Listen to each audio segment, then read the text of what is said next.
माता सीता के भाव देखिए जब भगवान श्री राम ने उन्हें अपने साथ वन में ले जाने के लिए मना कर दिया था। माता सीता कहती हैं, हे राम, आप मेरे पति हैं, पुरुषोत्तम हैं, ये आप मुझे किस प्रकार का परामर्श दे रहे हैं? अपने पति के भाग्य का भागीदार बनना हर पत्नी का कर्तव्य होता है, इसलिए मैं तो आपके साथ अवश्य वन में जाऊंगी। पिता, माता, पुत्र, पुत्रवधू सबका अपना अस्तित्व होता है, किंतु पत्नी को हर स्थिति में अपने पति का अनुसरण करना ही होता है।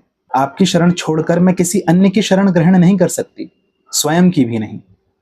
मैं स्वर्ग में भी नहीं जाना चाहती यदि आप वहां नहीं हैं। इसलिए हे राम, मुझे अपने साथ वन में जाने की अनुमति दें। भगवान राम ने कहा, हे सुकुमार स्त्री, वन में रहने के लिए बहुत कष्ट सहना पड़ता है।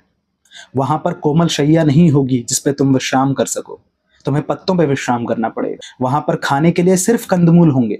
वहां पे जंगली जानवरों द्वारा आक्रमण का खतरा भी बना रहता है। तुम्हें सर्दी, गर्मी, बरसात सब सहना पड़ेगा। इसलिए मेरा तुम्हें सुझाव है कि तुम यहीं रहो। भगवान राम का हठ देखकर माता सीता ने कहा कि यदि आप मुझे जाने की अनुमति नहीं देंगे तो मैं विष खाकर अथवा जल समाधि लेकर अपने प्राणों का अंत कर लूंगी। मेरे विवाह से पूर्व एक ज्योतिष ने कहा था कि मुझे अपने जीवन का कुछ समय वन में व्यतीत करना पड़ेगा, इसलिए मुझे ज्ञात है कि मुझे आपके साथ जाना ही है। हे भगवान, आपके साथ वन भी स्वर्ग के समान है, अन्यथा आपके बिना स्वर्ग भी नरक ही है, इसलिए मुझे आपके साथ जाना है। भगवान राम के हठ को और अधिक सहन ना कर पाने के कारण माता सीता कहती है कि हे राम, मेरे पिता ने आपको दामाद बनाकर अवश्य ही एक त्रुटि की है।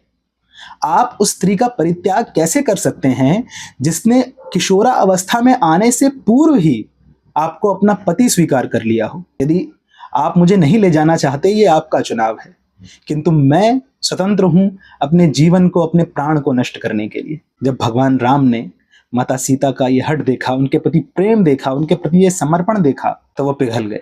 उन्होंने कहा, हे सीते, मैं सिर्फ इसलिए तुम्हें मना कर रहा था कि वहां बहुत कष्ट है, किंतु तुम्हारे दृढ़ निश्चय को देखकर मुझे ज्ञात हो गया है। अब मैं चाहता हूं कि तुम मेरे साथ चलो। और इस प्रकार भगवान राम के साथ माता सीता, जो उनकी नित्य संगी हैं, उनके साथ 14 वर्षों के लिए वनवास में गई। हरे कृष्ण।